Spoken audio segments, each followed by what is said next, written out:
আসসালামু আলাইকুম। অ্যাস্ট্রোবাংলার আরও একটি ভিডিওতে আপনাকে স্বাগত।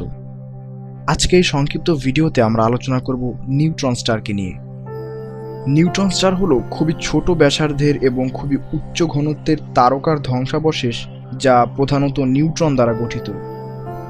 সূর্য থেকে কয়েক গুণ বড় তারকাসমূহ সুপারনোভা বিস্ফোরণের মাধ্যমে এবং অন্তঃস্ফোটনের মাধ্যমে নিউট্রন তারকায় পরিণত হয়।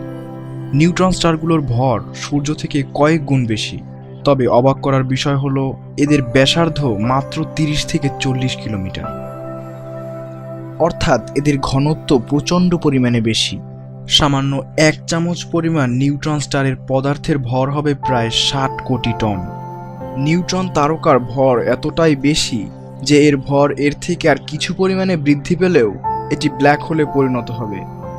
এসব তারকার মহাকর্ষ বল এতটাই প্রচণ্ড যে এর কেন্দ্রে প্রচুর পরিমাণে চাপের সৃষ্টি হয়, যার ফলে ইলেকট্রন এবং প্রোটন নিজের সত্তা হারিয়ে নিউট্রনের মতো আচরণ করে।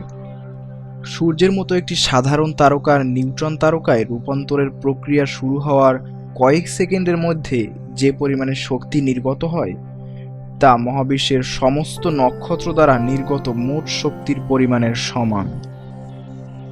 নিউট্রন তারকাগুলোর মহাকর্ষ বল এতটাই প্রচণ্ড যে এর পৃষ্ঠে অবস্থিত সবকিছুকেই এটি চ্যাপ্টা করে ফেলে। অর্থাৎ নিউট্রন তারকায় বস্তুর উচ্চতা বলে কোনো কিছুর অস্তিত্ব নেই। এদের প্রচণ্ড পরিমাণে মহাকর্ষ আকর্ষণ শক্তির ফলে আইনস্টাইনের আপেক্ষিকতার তত্ত্ব অনুসারে নিউট্রন স্টারের সময় ধীরে চলবে।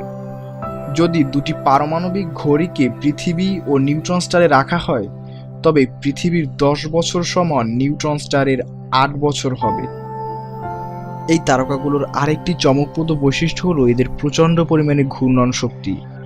সবথেকে বেশি ঘূর্ণন শক্তি সম্পন্ন নিউট্রন তারকাটি প্রতি সেকেন্ডে 700 বার ঘোরে। এটি ছিল নিউট্রন স্টার সম্পর্কে আমাদের সংক্ষিপ্ত আলোচনা। ভিডিও ভালো লাগলে লাইক এবং শেয়ার করুন, আর মহাকাশ এবং মহাবিশ্ব সম্পর্কে আরও অনেক জানতে আমাদের চ্যানেলটিকে সাবস্ক্রাইব করুন। আজকের মতো আল্লাহ হাফেজ। ইনশাআল্লাহ দেখা হবে নেক্সট ভিডিওতে।